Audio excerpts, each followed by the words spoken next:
আমরা এখন আছি চিলাপাতা ফরেস্টের চিলাপাতা ডেনে, চিলাপাতা গ্ল্যাম্পিং সাইট, চিলাপাতা ডেন।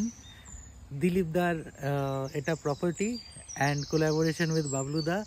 এখানে পুরো কোর এরিয়ার উল্টো দিকেই আমাদের Chilapata den and it's an amazing environment.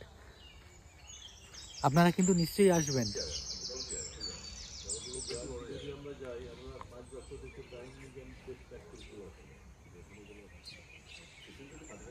এখানে তো ওয়াটার বডি খুব কম এই অঞ্চলে, ওখানে আছে বলে ওইটা লোকালি ক্লিক করেছে।